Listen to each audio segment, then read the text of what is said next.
Class 12th हम आपकी English की बुक फ्लेमिंगो में आज लास्ट पोयम ख़त्म करेंगे जिसका नाम है आंट जेनिफर्स टाइगर। ये 6th पोयम है आपकी और लास्ट पोयम भी है।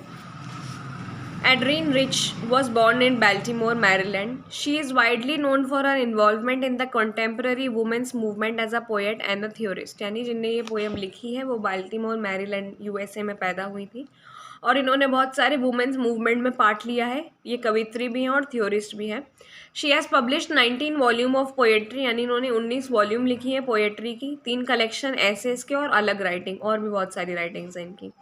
अ strong resistance to racism and militarism echoes through her work, यानी कि ये रेसिज्म जो है गोरे काले का भेद है उसके खिलाफ लिखती हैं। The poem Aunt Jennifer's Tiger addresses the contrast of married life of a women experiences, यानी इसमें वो हमें एक मैरिड वुमेन की लाइफ के बारे में, जो शादीशुदा औरत है उसकी लाइफ के बारे में बताएगी। Aunt Jennifer's tiger prance across a screen. Bright topaz denies of the world of green. They do not fear the men beneath the tea. They pace in sleek chivalry, certainty. यानी Aunt Jennifer का जो बाग है एक screen के बीचों बीच उछलते कूदते हैं। वे बाग एक जंगल के संसार में पुखराज की तरह लगते हैं, यानी एक इम्पॉर्टेंट कोई वो है, हम कह सकते हैं ऑर्नामेंट है कुछ पहनने का। वे बाग पेड़ के नीचे खड़े व्यक्तियों से भयभीत नहीं है, उन्हें डर नहीं लगता है। वे शूरवीर योद्धाओं की तरह आत्मविश्वास की गति से चलते रहते हैं।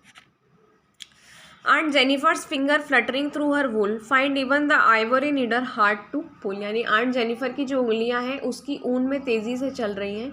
वे हाथी दांत की बनी हुई सलाइयाँ भी मुश्किल से खींच रही हैं। The massive weights of uncle's wedding band sits heavily upon Aunt Jennifer's head, उनके पति के शादी के फीते का बंधन जो है वो उनके हाथों में भारी पड़ रहा है, यानी उनका बीता हुआ वैवाहिक जीवन केवल कटु और दुखी यादें उनके लिए छोड़कर गया है। When aunt is dead, her terrified hand will lie, still ringed with ordeal she was mastered by. The tiger in the panel that she made will go on prancing proud and unafraid. यानी जब aunt Jennifer मर जाएंगी तब भी उनकी आतंकित उंगलियां उन मुसीबतों से घिरी रहेंगी जिन्हें उन्होंने अपने अधीन कर रखा है।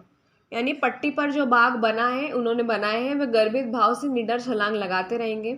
आंट जेनिफर इस संसार में नहीं रहेंगी लेकिन उनकी कक्षा, उनके पट्टे पर बनाए गए जो बाग हैं वो ऐसे ही छलांग लगाते रहेंगे हमेशा।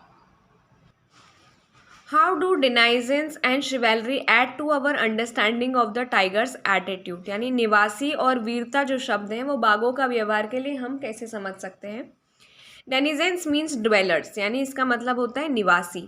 दे are found in some particular place, यानी वो किसी एक खास जगह पर ही मिलते हैं। एंड शिवेलरिक मतलब होता है वैभव, शूरवीर। Majestic and worthy position they occupy like the warriors. They tell us that the tigers do not fear the man beneath the trees, यानी ये बताते हैं कि बाघ जो है वो पेड़ के नीचे बने जो भी लोग हैं उनसे नहीं डरते हैं। Why do you think Aunt Jennifer's hand are fluttering through her wool in the second stanza? Why is she finding needle so hard to pull, यानी आपके विचार से जो आंट जेनिफर है उनके हाथ जो है वो ऊन पर क्यों काँप रहे हैं, सुई को खींचने में उन्हें कठिनाई क्यों हो रही है। Because she has faced many ordeals, यानी कि उन्होंने बहुत कठिन अनुभव प्राप्त करे हैं। She has experience the contrast of married life, यानी उनको जो शादी का बंधन है वो बहुत कठोर अनुभव देके गया है।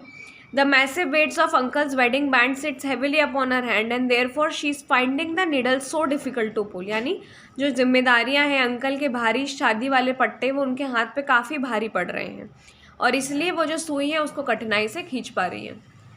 What is suggested by the image massive weight of uncle's wedding band, चाचा के साथ वैवाहिक संबंध का भारी बोझ ये दृश्य क्या व्यक्त करता है।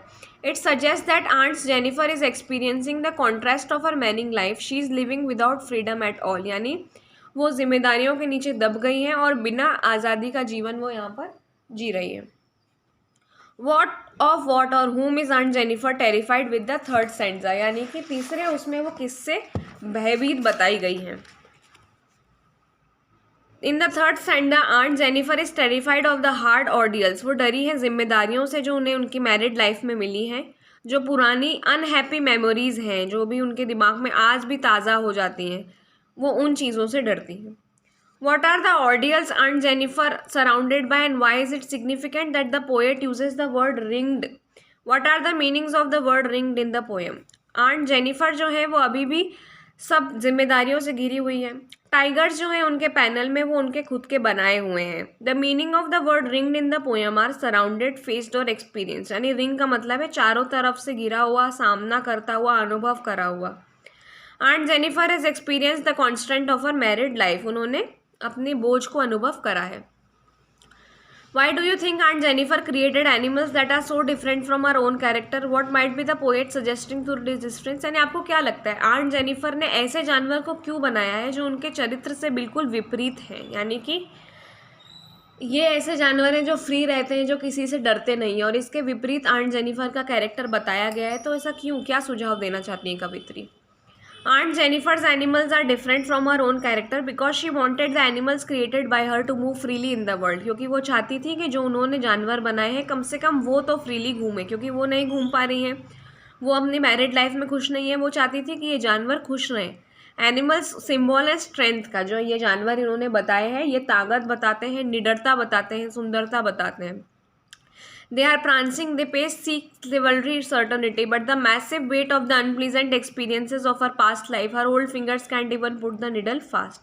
यानी कि वो इसमें बताना चाहती है कि जो उनके पुराने कटु असुहानी अनुभव जो हैं वो उनके नीचे दब गई हैं, उनकी बूढ़ी उंगलियां जो हैं वो सुई भी नहीं चला पा रही। Interpret the symbol found in the poem, प्रतीक बताइए इसमें। This poem Aunt Jennifer's tigers is rich in symbolism, बहुत सारे इसमें सिम्बॉल्स बताए गए हैं, जैसे कि टाइगर जो है वो करेज यानी साहस, हिम्मत, एलिगेंस बताता है।